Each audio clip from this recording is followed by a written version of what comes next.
In April of 1991, 35-year-old Christopher Case was found dead in his Seattle apartment, and while tragic, the peculiar circumstances surrounding his death would lead investigators into the realm of the supernatural.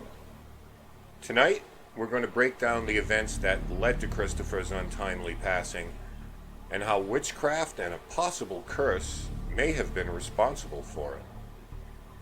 And, even more incredibly, how he foretold his own death. This is extremely strange.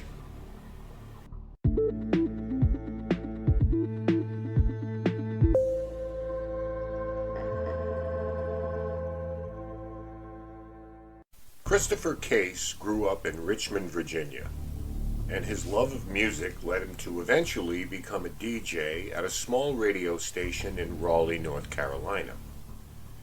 In his early 30s, his career ambitions resulted in a move to Seattle, Washington, where he began a career as a music executive with Muzak Holdings, a company specializing in what we'd call elevator and office waiting room background music. Christopher was an erudite type of individual, knowledgeable and intelligent, as well as a fitness enthusiast who embraced exercise and supplemental vitamins as part of his overall health regimen. He was friendly and well-liked by his co-workers and friends, and easily made new friends with his outgoing nature. Despite his popularity, he remained single and enjoyed his privacy. Christopher's job would require him to travel quite often, so a romantic relationship would be difficult to maintain, and his work in the music industry seemed to be his main focus in life. He had a particular interest in ancient music and spent a great deal of his private time listening to his favorite compositions. For all intents and purposes, Christopher was living his best life, but then a chance meeting would throw it into turmoil and plunge an otherwise sane, well-adjusted, and rational individual into a battle for his very life. Tragically, on April 18, 1991, his lifeless body was found in his apartment. There was no sign of forced entry or of any struggle. Nothing was taken, and the place where his body was discovered, as you will learn, was particularly odd.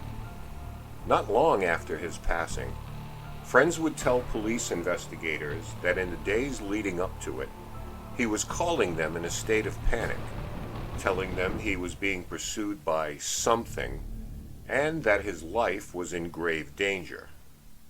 In his most shocking statement, he would tell them he was becoming certain he would be dead before the week ended. Needless to say, this was puzzling to authorities, as the cause of death was, to this point, deemed cut and dry. Delving further into the case, a number of startling details emerged. 7 days prior to his death, on April 11th, Christopher left on a business trip to San Francisco, where he was scheduled to meet with other music industry executives.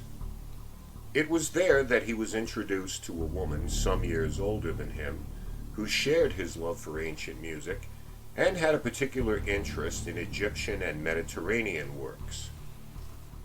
As they continued their conversation one night over dinner, it became increasingly clear to Christopher that the woman was becoming romantically aggressive in her approach toward him, and that she was seeking some type of intimate involvement, more than once asking him to take her back to his hotel room with him. The woman was indeed attractive, but at least 20 years his senior, and her forwardness proved a bit unnerving to him, so he graciously but steadfastly declined her advances. When he attempted to politely say goodnight and part ways, the woman responded in a surprisingly hostile manner. Obviously angry that her suggestive overtures did not have the desired effect on him, she then revealed to Christopher that she was in fact a witch, and with growing anger told him she would place a curse on him for rejecting her, and he would regret that decision, as he would be dead within a week. Now, Christopher, being a pretty rational guy, didn't take her threats seriously and likely regretted ever running into this woman. So, he likely just walked away thinking, what the just happened? Picked up the check and got out of there as fast as he could. Been there. Not one to believe in such things as curses, he put this bizarre encounter behind him, got on a plane, and flew back to Seattle the following day. When he arrived home, he called a female friend living back east in Fayetteville, North Carolina, named Sammy Sauter, to talk about his trip, and told her about his run-in with the woman. Though it's been reported that Sammy had some form of psychic abilities, like him, she pretty much shrugged it off as the ramblings of a disturbed, jilted woman, and nothing much was made of it beyond that. In the 2 days that followed, Christopher had put the encounter behind him, and things were pretty much normal at home and work. But on the 14th of April, Sammy received a call from an obviously panicked Christopher, telling her that he had heard strange voices whispering in his apartment the previous night, and that as a result hadn't slept at all, and despite his best efforts, he could not determine where the voices were coming from. More disturbingly, he claimed he had witnessed shadows that appeared to move about the apartment, along with the distinct feeling he was being watched. Sammy was aghast at hearing all this, as it was totally out of character for her otherwise rationally thinking friend to be in such a state, or to report such things taking place. But it would not end there. Christopher would go on to call Sammy twice more in the days to follow, each time even more unnerved and anxious about what was going on. On the 16th, the call took on an even more sinister tone, as he claimed that during the night he was choked in bed by an unseen force, and that, despite his best efforts, he could not move to defend himself or get away. The attack was so brutal, Christopher claimed he was lifted off his bed and thrown back down with tremendous force. In the aftermath, he noticed small cuts on his fingers, and his sheets were covered in blood. These sensations are a classic example of what's called sleep paralysis, which is a feeling of being conscious but unable to move. It occurs when a person passes between stages of sleep and waking. During this transition, someone might be unable to move or speak for anywhere from a few seconds to a few minutes, and it can be a horrifying experience. I myself had this happen multiple times as a teenager. Hallucinations have also been linked to sleep paralysis. The sensation that someone else is in the room, or the presence of a being placing weight on your torso or neck called old hag syndrome, or the sensation of literally floating above your surroundings. Some have even suggested that this plays a role in alien abduction and ghostly phenomena. But is this what Chris was experiencing? Let's learn more before jumping to any conclusions. The following morning, no doubt going through a change in his worldview of the supernatural, he visited a religious bookstore, Evangel Incorporated, where the manager, Rodney Higuchi, saw Christopher walk over to a display and gather up a number of crucifixes. Higuchi asked him what he intended to do with the items, and Christopher told him the entire story that led to him coming there. He was taking action to defend himself from a psychic attack. In an effort to help the obviously frightened young man, Higuchi suggested some books on the subject of combating witchcraft.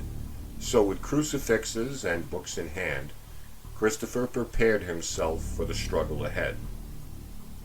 Heeding the advice written in the books, he placed the crucifixes and some candles about the apartment, and spread the salt as instructed, with notes left around the apartment containing instructions on how to confront evil spirits. By this point, Christopher wasn't sleeping well and had missed 2 days of work. The normally healthy and fit individual was now a shell of his former self. Over the course of the week, he had also called other friends besides Sammy to share his situation and fears with them. All of them immediately realized how different their friends seemed to be on those calls.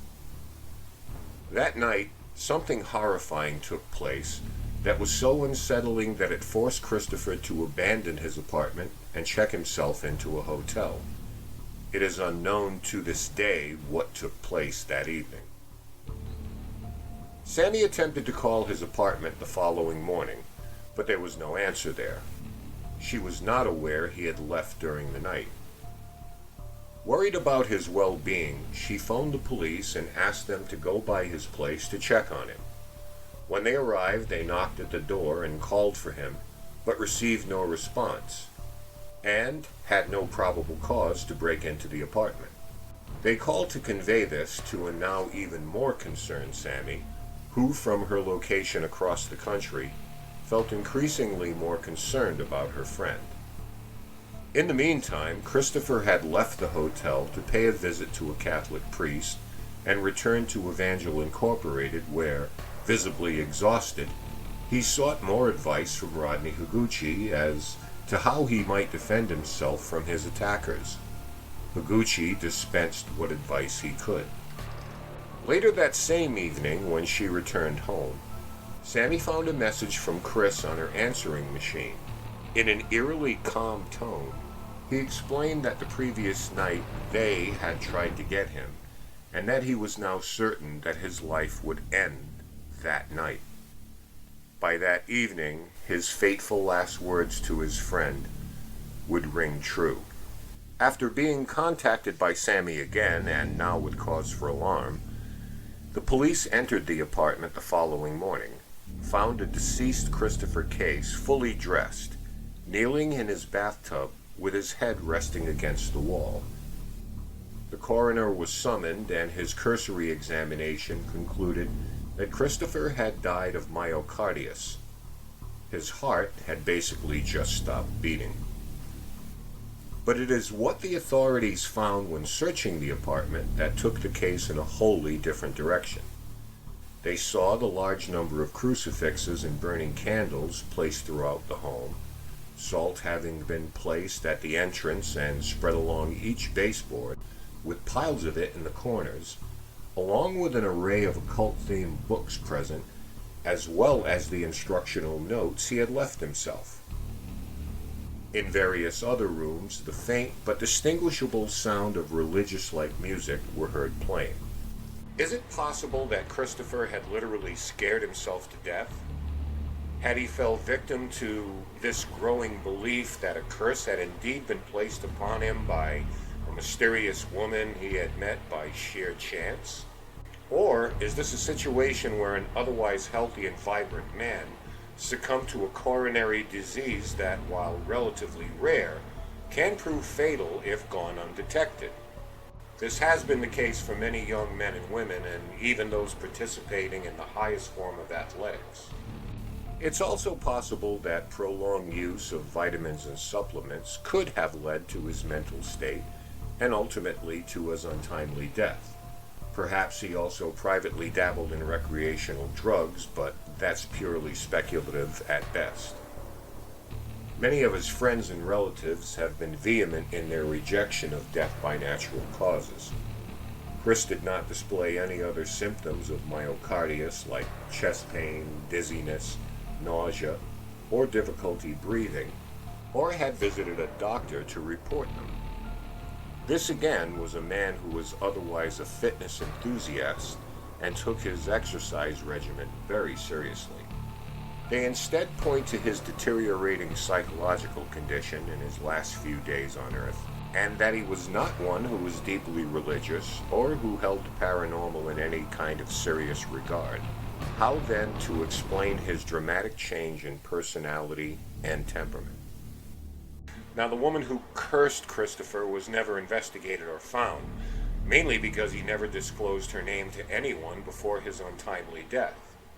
Those who knew him best are certain that his actions and mental state were totally out of character for him, and his sudden passing as a result was not merely some bizarre and tragic coincidence. Then there is the unquestioned certainty in his own mind that he was about to die, and that prior to that was convinced he was being attacked by an unnatural force that wanted nothing more than to end his life, and that had, in fact, literally scared him to death.